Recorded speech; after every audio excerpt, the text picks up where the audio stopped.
Okay, so in this video we'll talk about one example of how we might use Tantra to kind of speed up this process of purifying the mind. And this is very advanced, so it's really just for information or just for added knowledge if you are already studying parts of Tantra. And in Tantra, the Buddhist Tantra, they have a concept which is called the 5 Dhyani Buddhas, which represents the transformation of our 5 key negative emotions into the actual wisdom that is the reflection of those negative emotions. So the interesting thing is every negative emotion we have in our mind is on reflection, is when you understand through that, brings about a certain wisdom. So that's really good in the sense that it's just a misunderstanding of a particular wisdom which results in this negative emotion. And so let's go through. The 5 negative emotions are ignorance, which is really this clinging to self-ego, and then aversion and desire, which are either wanting or trying to push away, which I've talked about. And then in addition to that, we have pride and also jealousy. So if we go one by one, the first one being desire, the actual Dhyani Buddha for that is a Buddha called Amitabha. And if we look at desire from the point of view that what we're looking at that we desire, let's take an example. Say a beautiful car, a beautiful red Lamborghini that we really desire, okay? Now, in our mind, we know that that is a projection of our mind, okay? So it's not real. The actual desire for that item is only because we are projecting our own desire onto that particular phenomena. Now, what the manifestation of that wisdom is that when we realize it's our own mind, we lose the desire for it, but we still have this incredible magnetism, and it captivates the mind that there is something so beautiful in our world.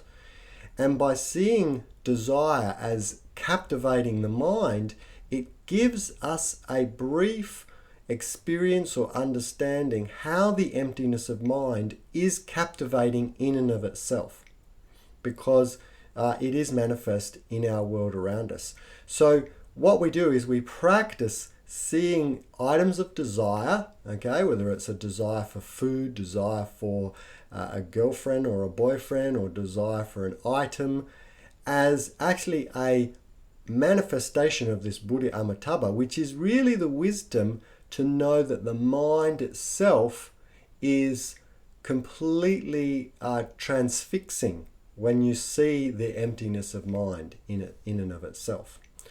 So that's one way we could transform desire. Now the next one is aversion, and the Dhyani Buddha for that is Akshobhya. He's a blue Buddha for those that are interested.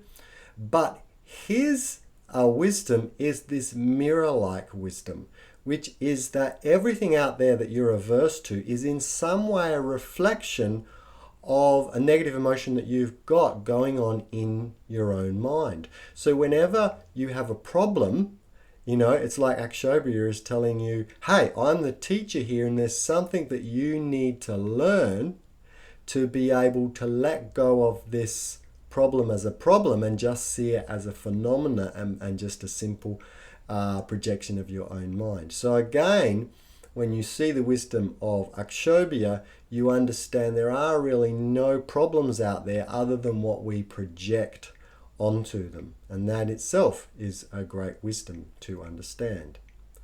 Okay, the next one is Ratmasambhava, which is the Buddha of pride, and also to a certain extent greed, wanting to be, hugely important in and of yourself. Now, when we see that everything out there is a projection of our mind, then it doesn't matter how important we are or how important they are or how much money and wealth we have or they have. And so there's this wisdom of abundance and a wisdom of letting go. Like, you can be as generous as you want because it doesn't matter. There's also a level of equanimity. So Ratmasambhava is tied in with this equanimity of whether we have wealth or whether they have wealth. It doesn't really matter because everything is a projection. As long as there's wealth in your experience, whether it belongs to other or you, that is a manifestation of the equality of the wisdom, which is the reflection of this pride and greed that we might have. So if you see an instance where you feel better than someone else, then see that reflection as as Ratmasambhava, which is the manifestation of equality. And being able to just let everything go and give away those things that you feel so proud of. Just give them away, because there is equality there. Okay, so let's now go on to the next one, which is jealousy. And the Buddha of jealousy is called Amoghasiddhi. He's a green Buddha. He's green like envy, so it's easy to remember. Now, when you feel jealous or envious of someone else, again, you reflect on the emptiness of that thing that you're envious of. And when you reflect on that enough, you start to realize the wisdom of contentment, because when you feel envious of someone else, it actually is a lesson to you that you're not satisfied with your own life. If you become totally satisfied with a very simple life, a very easy life that is peaceful, calm, and happy, then no matter how much money someone else has, how much fame someone else has, you don't feel jealous because you just don't want it. So Amoghasiddhi is this real wisdom of contentment in your own perfect practice.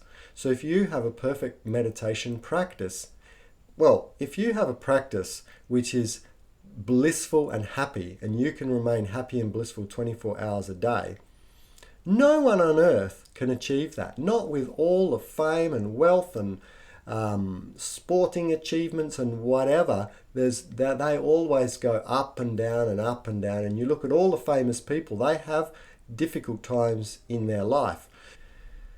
So just by striving after the simplicity of a perfect practice where you feel happy and blissful every day because of your meditation, you can maintain this with just a simple house and your basic needs of food and etc. being met, and you have no need for all the things that you were previously jealous of.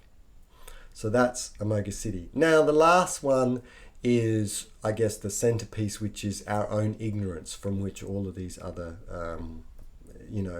obscurations actually stem from.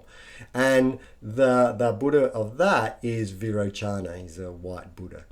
And what, I guess, when you see the emptiness of the things that you don't understand, then you see that it's possible then to see the wisdom of understanding that comes out of ignorance. Because before any understanding, there's always a period of confusion. I mean, it's a necessity that you are confused just prior to enlightenment. So the one thing that you know coming out of confusion, as you look deep into the underlying causes of that confusion, is that it will result in an aha moment and an ability to see that enlightenment thought and see the emptiness of it all. So that one's probably the deepest and most profound, but you can concentrate on being at peace with just the simple act of confusion, knowing that as you clear away all these negative emotions and obscurations and you see the emptiness of all phenomena, things will become clear in and of themselves. So again, a bit of an advanced way of looking at the five major negative emotions in the world and seeing how through understanding emptiness we can actually transform these into understandings which reinforce our practice. Try them out. They can be very, very powerful if used properly. And of course, this area of Tantra is massive. I could do 100 videos on Tantra, but that's not the aim of this module. It's about giving you a real base of understanding for these next practices, and you're welcome, obviously, to go and research other methodologies of Tantra and that sort of thing.